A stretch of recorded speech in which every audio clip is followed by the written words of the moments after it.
Sarap prituhin. Guys, Oy! Ngayong araw ay mag-iipon tayo ng bato guys. Pangpabigat sa aming huhulog na banwit. Punta ulit kami ng laot. Nilagay na po ang makina. oo. Inibagang pagsukulan niya. Ang karong sadit sa nang bade pero ini ho, pagsukulan niya ho. Sa Malbulo naman sila pang mga 16 nga ang mga di 14 na kuyan man yaan, mabuka man yaan. Istorya pa kailin. Indan niya ako ka. Pero ang istorya ningo, din mo ibida yan. Sa Malbulo na yan. Hindi makita. Sebon mo suki. Binakal luman ng bahay dito. Yamada man. Ara? Lampas 7.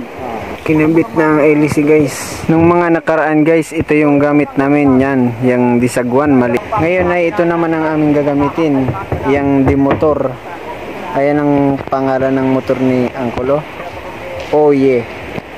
Dito nga guys ay may namimingwit dito sa gilid. Gamit niya ay balakwit din guys. Yan ay si Patrick. Palagi siya dito namimingwit sa gilid. Ang aming sakay na motor ay naka-ready na. Ito ang aming batong naipon. May dala rin akong syempreng power bank guys. At cord kung sakaling malobat tayo. At holder ng ating cellphone. Yan mga pamingwit ni kagamitan na pamingwit ni Tito. May sagwan. At ang ating angkla na homemade. At may lubid din tayo. Syempre guys, ayun o, sa dulo. Yung mga last nating magkuha ng isda, dito lang yan sa malapit. Diyan. Tapos yung susunod natin na palaot, doon na tayo sa medyo malayo. Syempre yung makukuha nating isda ay medyo malalaki na. Gapalad na guys, kung tinatawag. Nandito na kami sa parting malalim guys. Yan, pinatay na yung makina. Dito na daw muna kami pupesto. Sana makahuli kami ng madami dito guys. Oh. Yan, medyo maambon guys. Pero okay lang yan kasi mahina lang naman yan. Oh, huli na daw guys. Ano yan, Col? Malaki ba yan? Malit lang. Malit lang? Pero mabigat? Pero mabigat. Sige, tignan natin yan. Oh guys, oh. Lapit na. Lapit na guys. Ito na guys. Oh. Oy! Oh, malaki. Malaki guys. Oh, guys. Thank you Lord. Good size. Mirapina. Mirapina. Bule, ang mirapina sa mo, itong ano, pang sapa. Lemantig sisiba. Ini, mirapinang pandagat daw guys. Wow, kakaiba naman tong isda na to.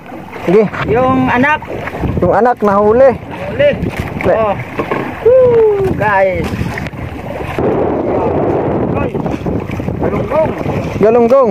Kumagat ang galunggong guys. Oh guys, huli oh. First time ko ako yung nagtaas nitong banwit. Ako yung naghila. Ito yung nahuli natin oh. Wow, good size.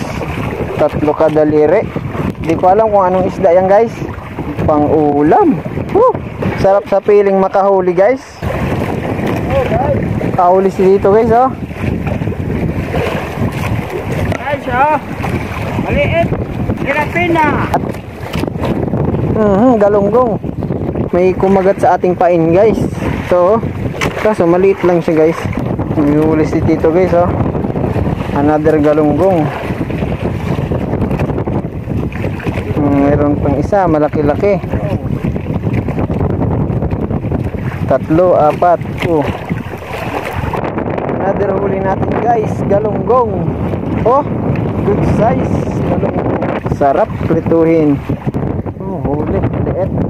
Tawag ko sa style na panghuli niya ay og-og. Itong sa akin po ay kasikas. So guys, update, nilipat kami ng pwesto guys. Tinas na namin ang aming mga banwit. Nagsuka pa rin ako guys. Kanina nagsuka ako. Ngayon, muntik na ako magsuka. Masakit na ang aking tiyan. Uuwi na po kami guys. Tama na itong nahuli namin. Dadaong na po kami. Tama na itong pang-ulam. Yan nga yung araw lang po ang aming nahuli. Pang-ulam lang po yan. Mahina po yung huli. Sapat lang pang-ulam. Wala tayong pang-benta. May na. Ano nga po gani, Col? Baldan. Baldan. Tapos may sadit pa na baldan dyan. Gurayan. Ini? Gurayan. Gurayan. Galunggong. Buraw. Buraw. Kanase. Kanase. Sa pagbaybol. Kape tayo guys, nahilo ako. Pasensya na sa aming background. Mahirap ang mahirap. Kape lang. Walang tatas. Wala. Walang tatas sa bagat. Lakas ng hangin. Gini, kuha ka ng sukal. Magkape muna tayo, guys. Kape na kami ng call. Pampaalis ng lola. Kunting tiyaga lang, guys. Makaawin din sa hirap.